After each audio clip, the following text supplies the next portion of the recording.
जाने तमन्ना तो जनो मेरा। अनुष्या खां किस नंबर 27। अरहाम शाह फ्रेश होते ड्रेसिंग मिरर के सामने अपनी शानदार पर्सनैलिटी से छाया हुआ अपने बालों को सेट कर रहा था जब इसके प्लीज़ आपसे बस एक ही रिक्वेस्ट है कि चैनल को सब्सक्राइब करें और वीडियो को लाइक करें। दरवाजे पर दस्तक हुई। आ जाएं, अरहाम ने अपने काम में मसरूफ़ ही कहा जब वो दिबिया सादा से स्काई रंग के कुर्ता शलवार पर सलीके से दुपट्टा लिए कमरे में दाखिल हुई। ये आपकी कॉफ़ी है। दिबिया ने बेड की साइड टेबल पर कॉफ़ी रखते अरहाम की तरफ देखा जो आज शादी में नज़र लग जाने की हद तक हैंडसम लग रहा था। दिबिया ने तो जब जब इसे देखा तिल कुर्सी पड़ के फूंक मारी कि इसे किसी की भी नज़र ना लगे। क्या नज़र लगाने का इरादा है बेगम साहिबा? अरहाम ने इसे मगर अंदाज में देखते दिबिया की कमर में हाथ डाले एक झटके में इसे अपने करीब किया। वो मैं तो कॉफ़ी देने आई थी। दिबिया अपनी चोरी पकड़े जाने पर कंफ्यूज होती बोली। ऐसे बेगम तुम्हारा ही तो हक है मुझे ऐसे देखने का। अरहाम ने इसके बिना मेकअप के तीखे मासूम नकुश वाले मुखड़े को अपने लबों से छूते इसे अपने सीने में भींचा। आप सो जाएं, थक गए होंगे। दिबिया ने इसे बहकते देख फौरन बहाना किया। अरे अगर मेरी बेगम को मेरी थकावट की इतनी परवाह है तो इस थकावट को दूर करने का सबब ही बन जाए। अरहम शाह ने दिबिया की सादा बात को अपने मतलब में लेते इसके गुलाबी होंठों पर नरमी से अपने होंठ रखते इन्हें चूमते अपनी मूंछों को इन पर रगड़ते इसे खुद में बींचे ड्रेसिंग टेबल की तरफ बढ़ते इसकी कमर इसके साथ लगाते मगर अंदाज में इसके लबों का जाम पीने लगा। दिबिया शर्म से लाल होती अपनी नज़रें झुकाए खुद को इसके हवाले कर गई। अरहाम आहिस्ता आहिस्ता अपनी शिद्दत बढ़ाता दिबिया की सांसों को खींचते इसके भीगे गुलाबी लबों को सख्त करते इसे कांपने पर मजबूर कर गया। अरहाम की इसके होंठों पर बढ़ती शिद्दत पर दिबिया ने अपनी पानी से भरी आंखों को ऊपर करते इसे खलस से पकड़े झंझोड़ा लेकिन वो इसकी इतनी सी मजहमत पर इसके होंठों पर और शिद्दत से अपना रंग छोड़ता इसे बेहाल करके।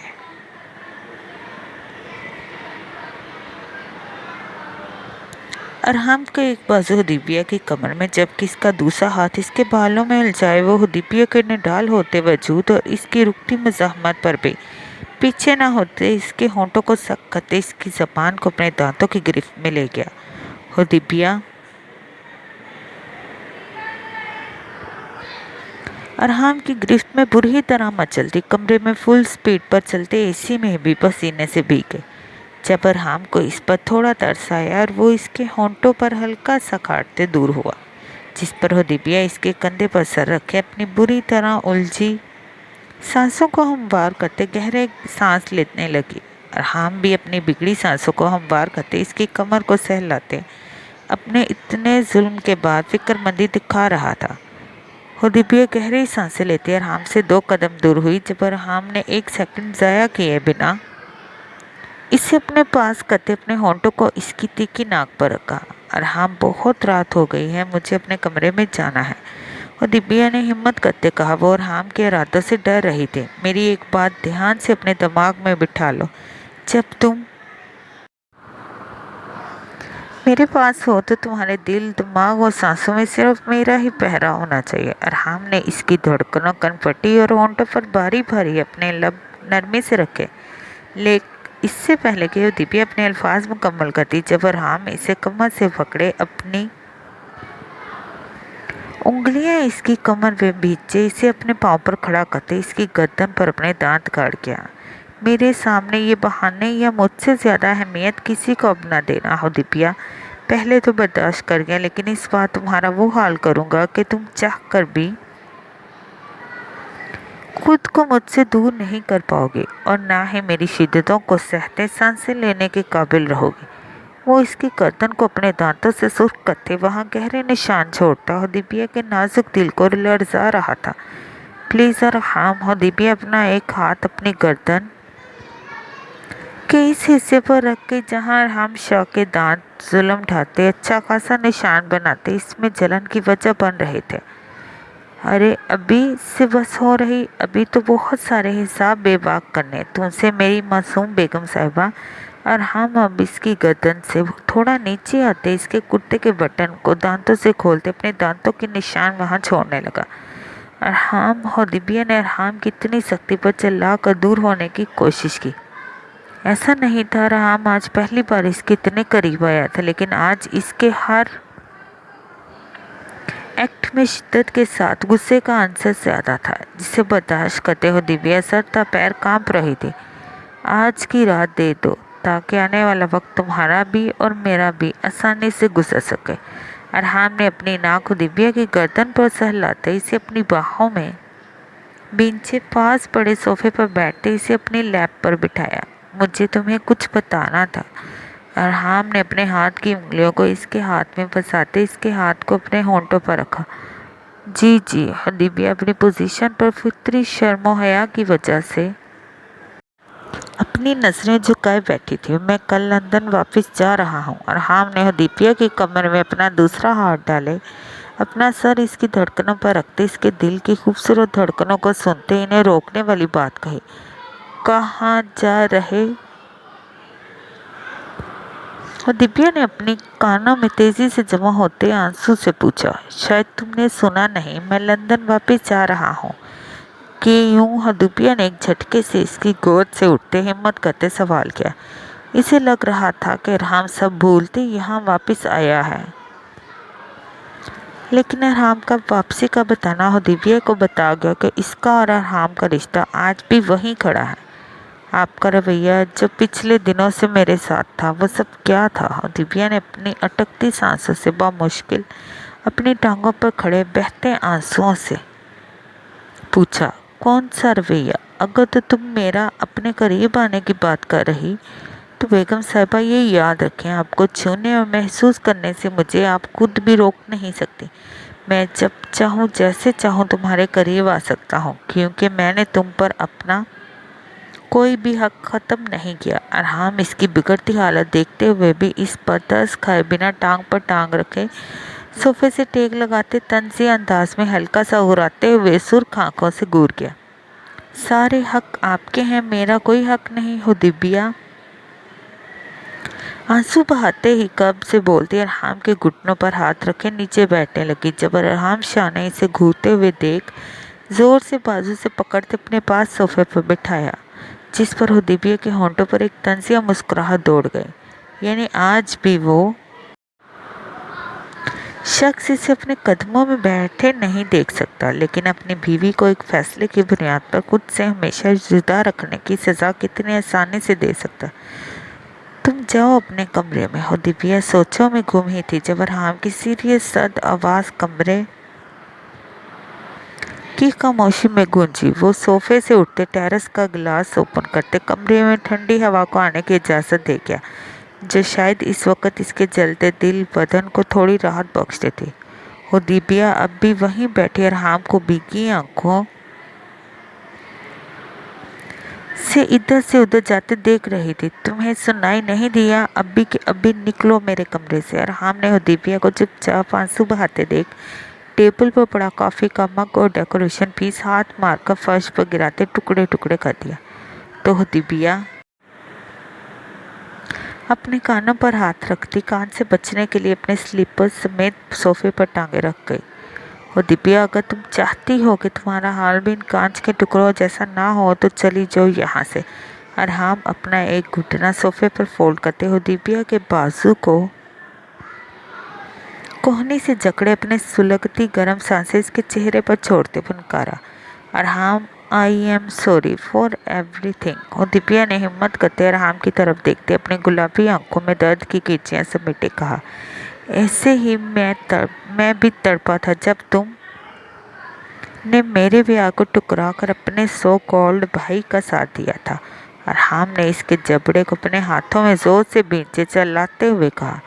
अरहाम इस वक्त गुस्से से पागल हो रहा था। अरहाम सॉरी। दिव्या ने दोबारा हिम्मत करते अरहाम को मनाने की कोशिश की। अगर हम किसी से सॉरी बोलते हैं तो वो सिर्फ बोलने के लिए नहीं होता। अगर हम इस सॉरी को मीन करें तो फिर सॉरी बोलने का फ़ायदा है। अरहाम ने दिव्या के जबड़े को छोड़ते सोफे से उठते हंसते हुए तंज किया।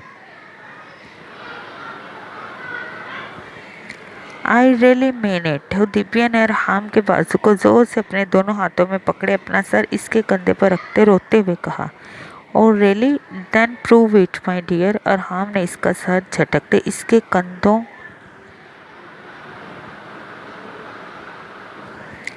पर अपने हाथ जमाते जलती हुई मुस्कुराहट इस पर उछाली, जैसे जता रहा हो कि बेगम साहिबा माफ़ी इतनी आसानी से नहीं मिलेगी।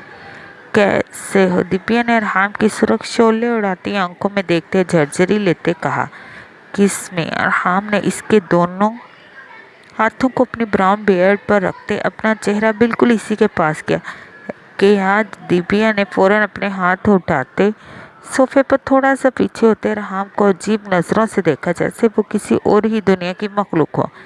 ऐसे क्या देख रही हो? मैंने कोई आठवां अजूबा बनाने को तो नहीं बोल दिया तुम्हें? अरहाम शाह ने अपनी नाजुक सी बीवी की उड़ती हवाइयाँ देख इसके गाल पर नरमी से अपने बियर्ड रब करते कहा, सॉरी। जब वो दिव्या ने अपना चेहरा दूर करते अपने हाथ अरहाम की ब्राउन स्टाइलिश सेट बियर्ड पर रखते वहाँ नरमी से अपने होंठ रखे फौरन पीछे को हो गई। ये क्या था? जब अरहाम इसके होंठों की नरमी अपने गाल पर महसूस करते अपने दिल के गुदगुदाते जज्बा पर हैरानगी से बोले, इस किस्मत तो कोई 4 साल का बच्चा भी ना।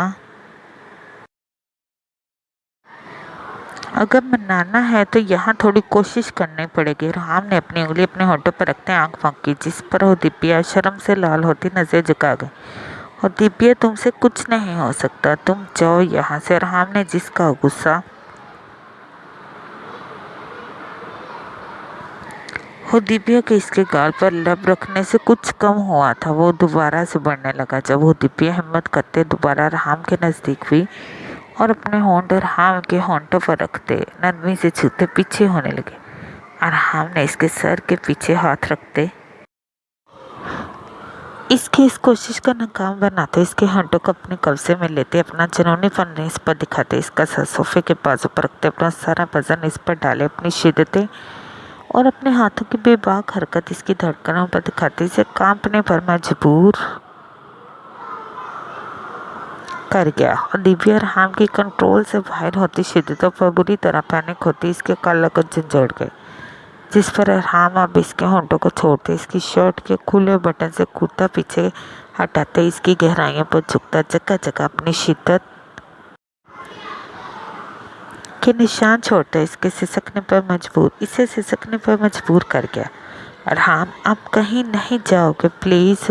और दिव्या अपने हाथ इसके घने ब्राउन बालों में उलझाए मिन्नत भरे लहजे में बोली। वो अब अरहाम को दोबारा नाराज करके खुद से दूर जाने नहीं दे सकती थी।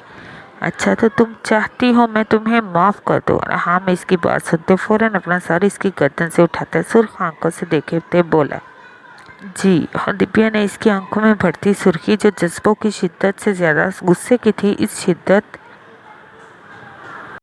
से डरते आहिस्ता पास से जवाब दिया, तुम अपने बोले गए अल्फाज पर कायम रह सकोगी?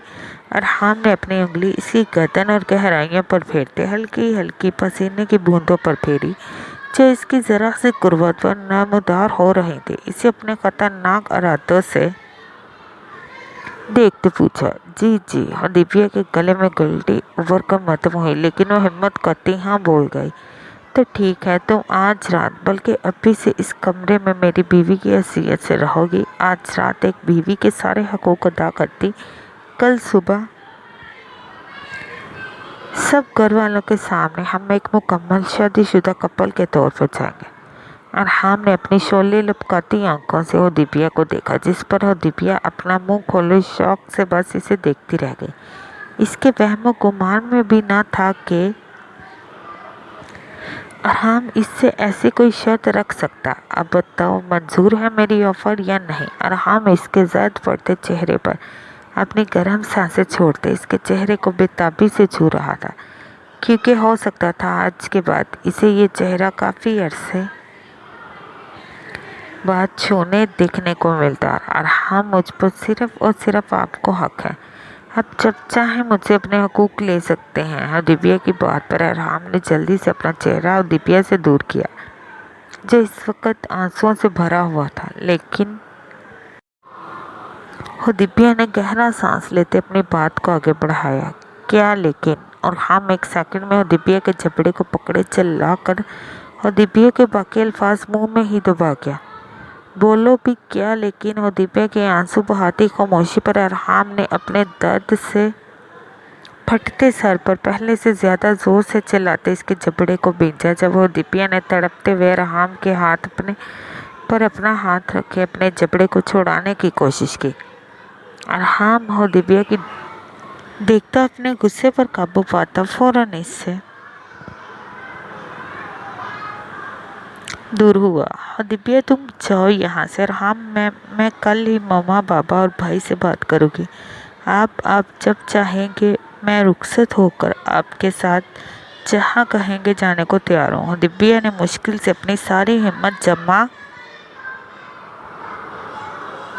करते अपनी तरफ से अरहाम की सारी बातें मानी थी। दिव्या अरहाम शाह, अगर मैं चाहता तो आज से 2 साल पहले अपने तमाम हक तुमसे ज़बरदस्ती ले सकता था।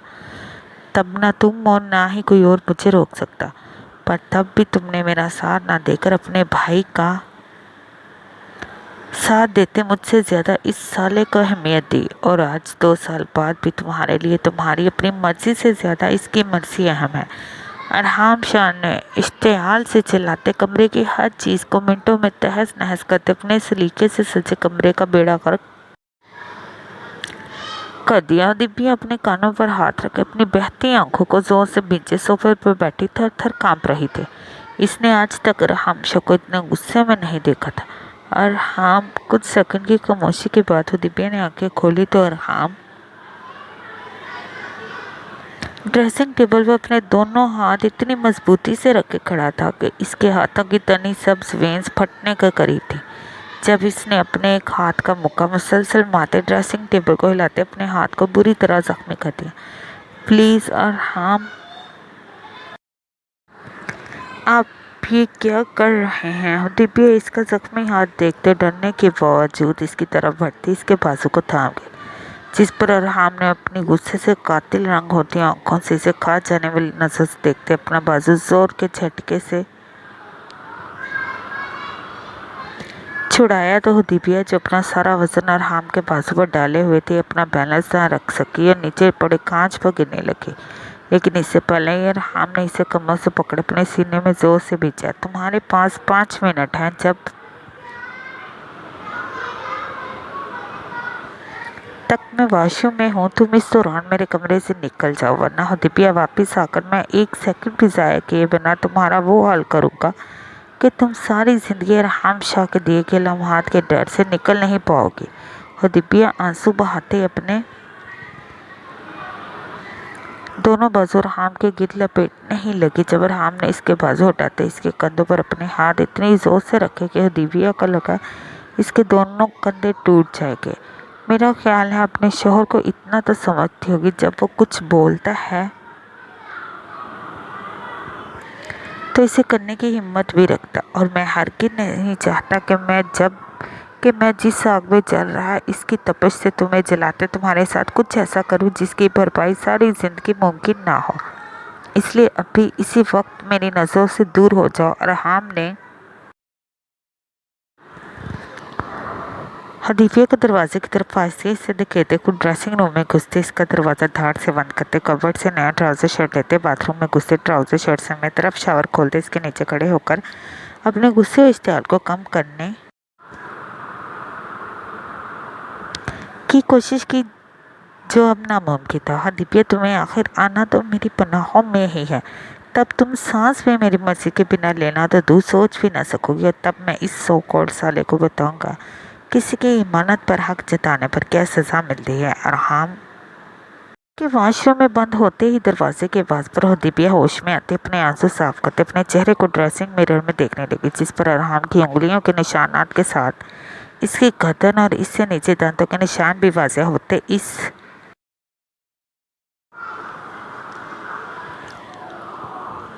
इसकी हालत को अजीब उजड़ा सा बना रहे थे। इसने अपने कुर्ते के बटन बंद किए और अपने बालों को अपने हाथों से जल्दी से सहलाते खुद पर अच्छे तरीके से दुपट्टा ओढ़ा, क्योंकि अगर बाहर इसे इस हालत में कोई भी देखता तो क़यामत बर्पा हो जाती। और इसके बाद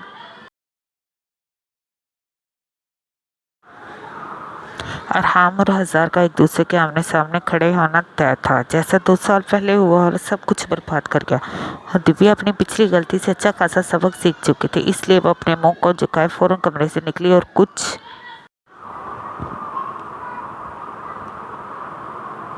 मिनट्स में वो अपनी कांपती टांगों से कमरे में पहुंचते बेड पर गिरते अपने आंसू को बहने से ना रोक पाई। हजार फ्रेश होकर अपनी कॉफ़ी का कप से इंतज़ार कर रहा था। जब कोई भी कॉफ़ी लेकर ना आया तो वो नीचे किचन की तरफ बढ़ा, जहां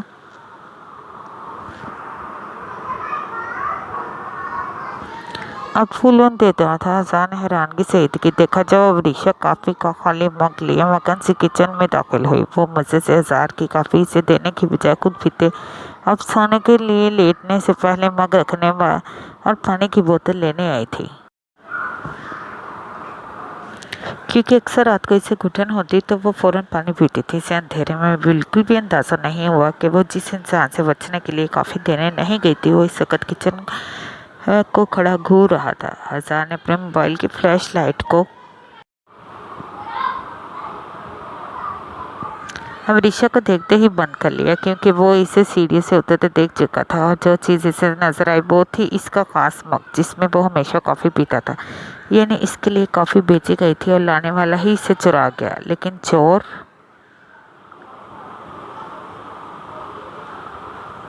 को नहीं पता था कि वो बुरी तरह फंसने वाला है। अब ऋषा गले में दुपट्टा डाले, लाइट ग्रीन रंग की शलवार कमीज में बालों को हल्का सा कैचा लगाए मगन से किचन में आई और बोर्ड पर हाथ लगाते लाइट जलाते मग को सिंक में रखा। चोर चोर। जब हजार ने इसके बिल्कुल पीछे जाते इसे कंधे से पकड़े आहिस्ता आवाज से कहा, कहाँ कहाँ है अब्रीशा। हजार की आवाज़ सुनते फौरन इसका बाजू थामे इसके पीछे छुपती किचन के दरवाजे की तरफ देखने लगी। लेकिन कुछ मिनट बाद भी वो कहीं नजर ना आया तो इसने हजार के बाजू से चिपके ही इसकी तरफ देखा और अपनी एक आईब्रो ऊंची किए आंखों से पूछा कि कहाँ है चोर। वो चोर के डर से बोली ना कि कहीं वो इनकी आवाज़ ना सुन ले। जब हजार ने रात के इस पर खुद से चिपकी वृषा को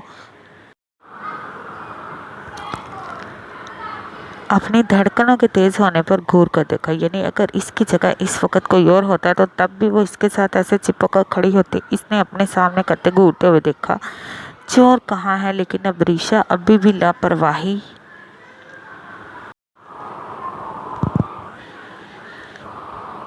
से अपने हुस्न का जादू बिखेरते इधर उधर देखते चोर को ढूंढते आहिस्ता आवाज़ से बोलती आहिस्ता आवाज़ से बोलती एक तरफ झुकी तो इसके सारे बाल भी इसी तरफ झुकते अबशार की तरह इसकी पुश्त से बहते गंदे से नीचे आए। ये बाल फिर खोले फिर रही हो, मना किया था ना। हजार ने इसके नरम बालों को छूने की अपनी दिली ख्वाहिश को बड़ी मुश्किल से दबाते गुस्से से कहा, आपने किसी के सामने खोलने से मना किया था, अब मुझे क्या पता नीचे कोई चोर आया होगा। अब ऋषा ने मासूमियत से इधर उधर देखते शराफत से अपने बालों का जूड़ा बनाया तो हजार को भी सकता इसकी मासूमियत और सादतमंदी पर टूट कर प्यार, लेकिन अब भी वो प्यार चाह कर भी जता नहीं सकता था। चोर कहाँ है। हजार इसे देखने में मगन था जब इसने कमर पर हाथ रखे हजार शहजा से खूबरू मजबूत इंसान को घूर कर देखा। ये रहा चोर। हजार ने इसके माथे पर उंगली रखते कहा, मैं क्या चोरी किया। वृषा ने अपने ग्रे चमकती आंखों को हैरानगी से खोलते पूछा, चुराया तो बहुत कुछ है, लेकिन इस वक्त मेरी कॉफ़ी चुराई है। हजार ने पहला जुमला दिल में जबकि दूसरा जरा ऊंची आवाज से बोला, कौन सी कॉफ़ी। वही जो शान से भाभी ने बेची थी। अब ऋषा ने सिंक के सामने खड़े होते कहा तो हजार ने भी फौरन अपना मग उठाते इसके सामने किया, क्या वो ये मेरी ही कॉफ़ी थी।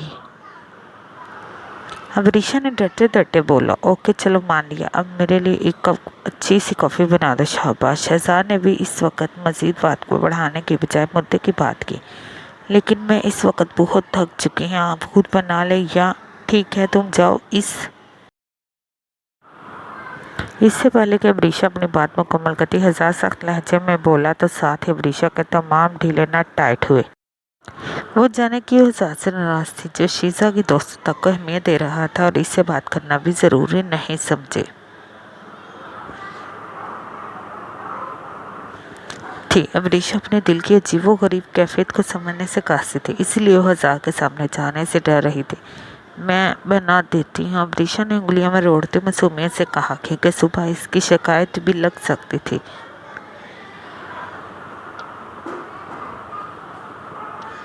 नहीं, अब ज़रूरत नहीं है, हजार गुस्से से कहता किचन से निकल गया। तब ऋषा बस परेशानी से अपनी नम होती आंखों से इसे सीढ़ियाँ चढ़ते देखती रही। इसमें इसे रोकने की हिम्मत भी नहीं थी। जतान कुछ पल के लिए लुकते अपनी कोहनी तकिए पर रखे अपना चेहरा इस पर टकाए आंखें बंद के गहरे सांस लेते रीसे को मुस्कुराते हुए देखा, जो इसकी जरा सी शिद्दतों पर इसी से शिकायतें कर रही थी। अरीजे जतान इसकी तरफ देखते इसकी गर्दन के नीचे से बाजू गुजारे इसे अपने करीब करते इसे दीवानावार देखने में मगन था, जिसके लंबे बालों की कुछ लटे पसीने से गीले होते इसके चेहरे पर फैले थे, जिन्हें वो अपने हाथों से हटाते इसके चांद से चेहरे को अपने हाथों से साफ करते, इसके माथे पर अपने लब रखते इसके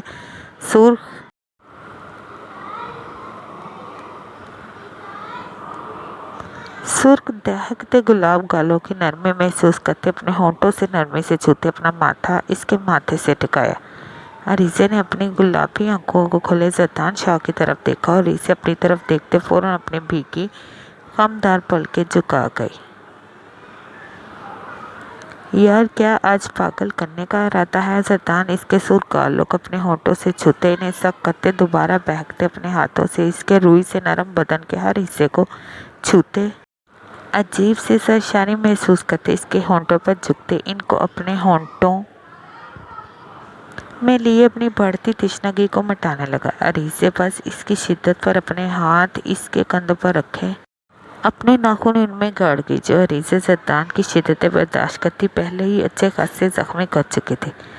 जतान अरीजे की गर्दन से होते इसकी मध्यम चलती धड़कनों पर अपनी शिद्दतों से मजीद सुर्खी बिखेरते अरीजे की बढ़ती सिसके पर अपने होश खोते इसके नाजुक से पेट पर अपने लबों का जाम छोड़ते इसके बेली बटन पर अपनी जुबान फेरते अरीजे के रोंगटे खड़े करके, जबकि अरीजे जतान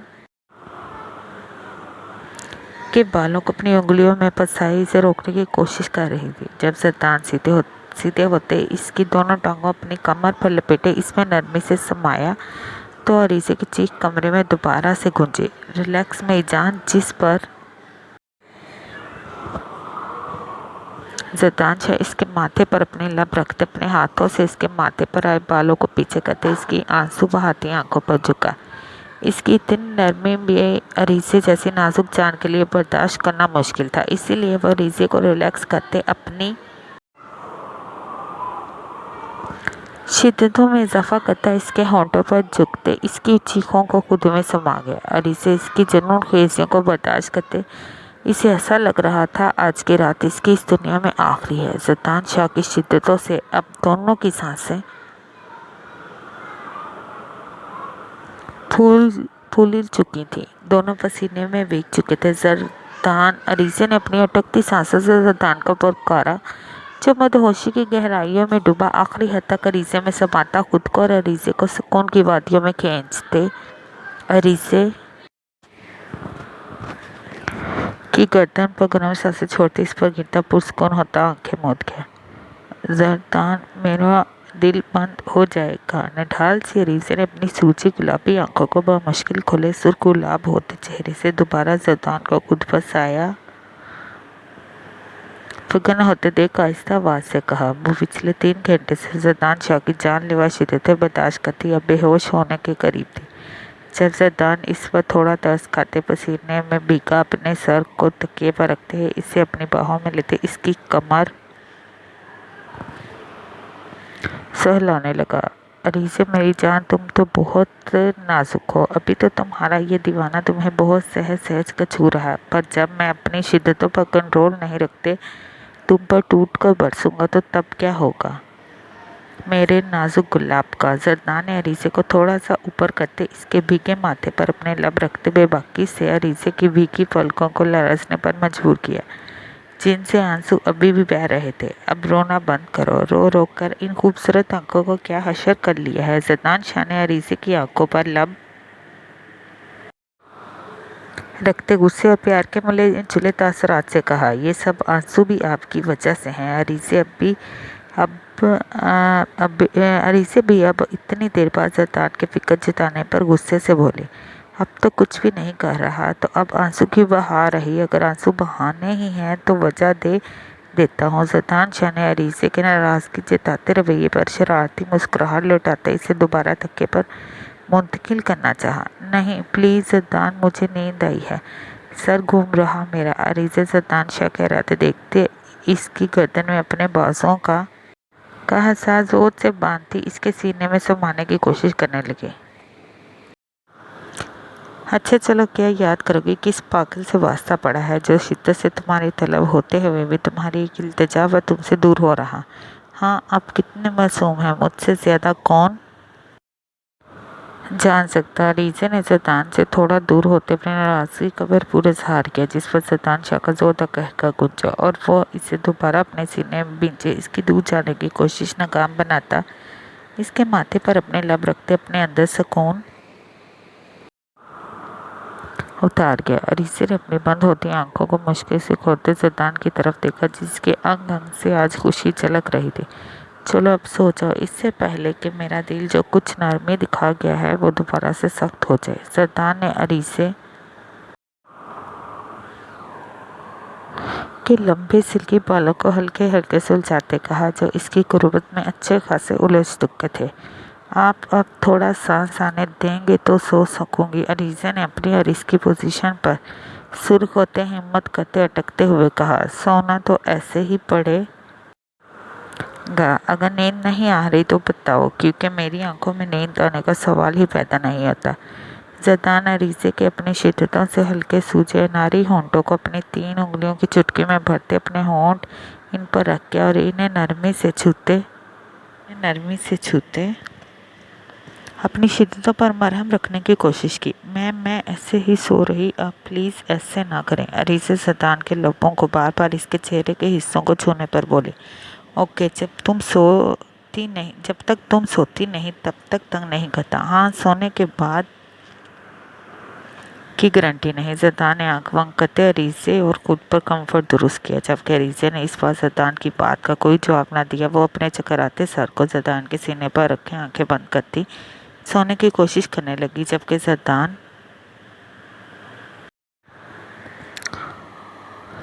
अभी भी इसके बालों को अपनी उंगलियों की पोरों से नरमी से सहलाते मुस्कुराते हुए अरीसे के बारे में ही सोच रहा था।